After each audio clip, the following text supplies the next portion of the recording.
जय श्री श्याम, राधे राधे दोस्तों। आप सब कैसे हो? उम्मीद करती हूँ कि आप सब ठीक होंगे और मैं भी अच्छी हूँ। मैंने 3-4 दिन से यूट्यूब पे कोई वीडियो नहीं डाली है क्योंकि मेरे पापा की बहुत तबीयत ख़राब थी। आज से 6-7 दिन पहले मेरे पापा को सोते टाइम कुछ अटैक्स आया। मैं पास में लेटी हुई थी बेड पे, पापा मंजे पे लेटे हुए थे, तो उनकी तबीयत ख़राब हुई तो लोकल डॉक्टर के पास लेके गए। उन्होंने बोला कि बीपी हाई है। दोबारा उनको घर लेके आ गई। फिर रात को 10:30 बजे फिर उनको फिर अटैक आया। उसके बाद उनको फर लेके गए क्योंकि ऐसा लग रहा था वो अटैक पैरालाइज वाला अटैक था। तो उनकी दवाई से भी कोई आराम नहीं हुआ। नेक्स्ट डे फिर उनको ऐसे ही हुआ और फिर उनको यमुनानगर लेके गए। वो ICU में एडमिट है कई दिन से। तो मेरी तो हिम्मत नहीं है कि घर में ऐसा सब चल रहा है, मैं फ़ोन को उठाते फिरूँ, ये सोशल मीडिया पे दिखाऊँ मेरे खन्नी आई हैं, ये रोने धोने की ज़्यादा तो मेरी आदत नहीं है वीडियो पे। जो दुख भगवान ने दे रखे हैं वो तो देखो भोग नहीं है, और जो इंसान देते हैं वो भी देखो हम वो नहीं कर सकते हैं।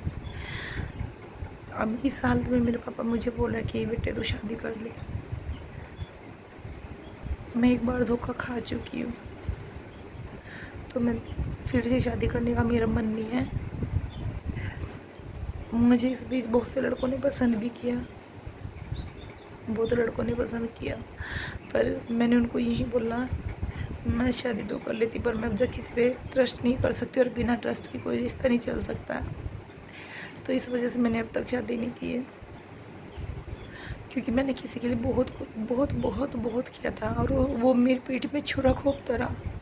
इतने झूठ दिन रात इतने झूठ। और आज उसका सारा सच दुनिया देख रही है। मेरे गांव वालों को भी पता है और उसके गांव वालों को भी पता है अब रियलिटी क्या है।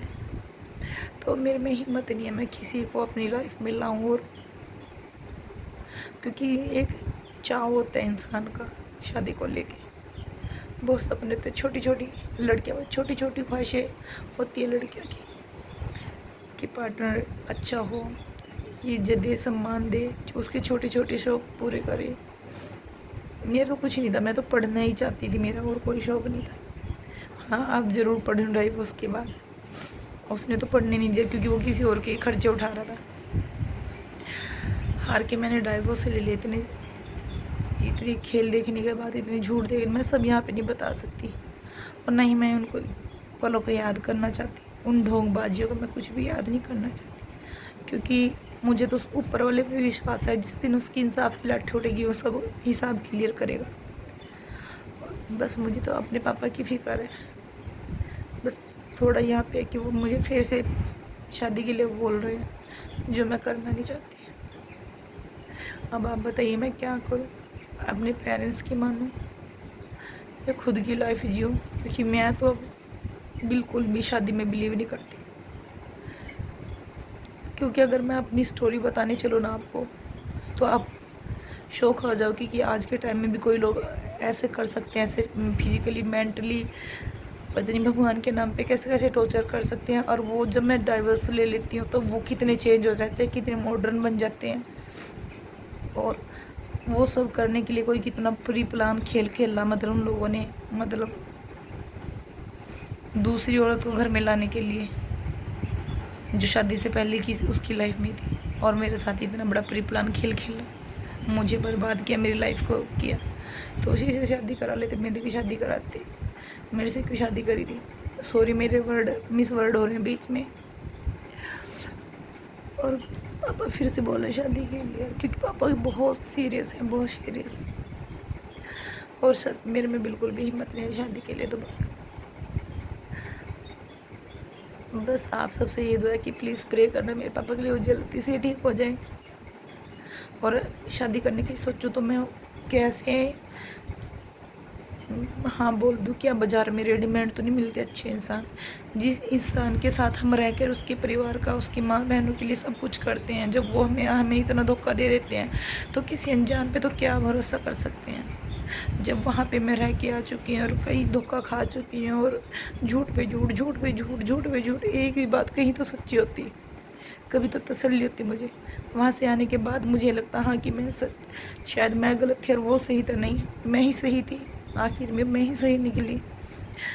मैं यहाँ पे खुद पे प्राउड करती हूँ कि मेरा डिसीजन सही था, मैंने जो फैसले ले सही था, और मैं जो मेरे शक थे, मेरे डाउट थे, सही थे।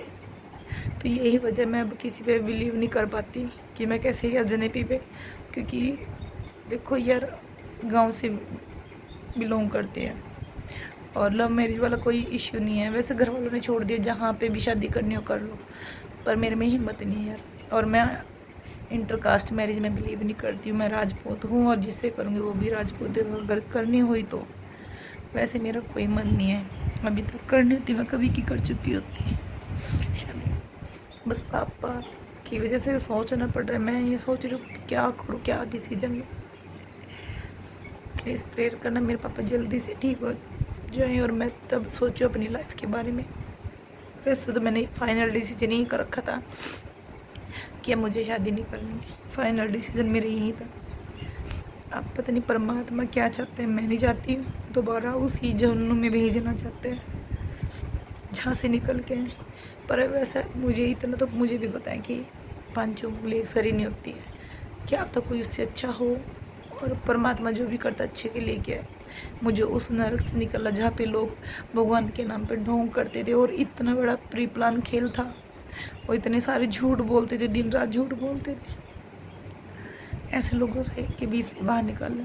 थैंक गॉड, मैं हमेशा थैंकफुल रहूँगी गॉड की, क्योंकि मैं ऐसी झूठी ऐसी कभी नहीं बन सकती।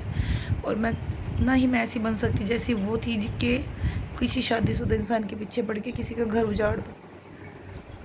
क्योंकि अगर रिश्तों में पारदर्शिता हो ना, वहाँ पे रिश्ते कभी नहीं टूटते। जहाँ पे रिश्तों में झूठ होता है वो रिश्ते वहीं पे टूटते। अगर आपके बीच में कोई, अगर पति पत्नी और उनके बीच में कोई थर्ड पर्सन है, वो आपके रिश्ते में लड़ाई की वजह बन रहा है, तो हम अगर सही होंगे ना, सच्चे होंगे, उस थर्ड पर्सन को निकाल देंगे ना। यह नहीं कि हम अपने पार्टनर को अपनी लाइफ से निकाल लेंगे और थर्ड पर्सन को अपनी लाइफ में लेके आएंगे। ऐसा नहीं कर सकते। अगर ऐसा वो लोग करते हैं जो गलत होते हैं। मैं गलत नहीं थी, इसलिए मैं अपनी लाइफ में किसी थर्ड पर्सन को नहीं लेके आई। जो गलत था वो लेके आए, जो पहले से उसके साथ था। और बस मैं छोड़ो इन बातों को। बस यही वजह थी कि मैं वीडियो नहीं डाल पाई, उसके लिए मैं माफ़ी चाहती हूँ। और बहुत कुछ चीज़ें भी मैं यूट्यूब से सीख रही हूँ। और प्लीज़ मुझे सपोर्ट करते रहिए, मेरे साथ दीजिए और प्रे करना मेरे पापा के लिए, मेरे पापा जल्दी से ठीक हो जाएं। और मैं आपसे सहयोग चाहती हूँ प्लीज़। और आज की वीडियो यहीं पे समाप्त करते हैं। राधे राधे, जय श्री श्याम।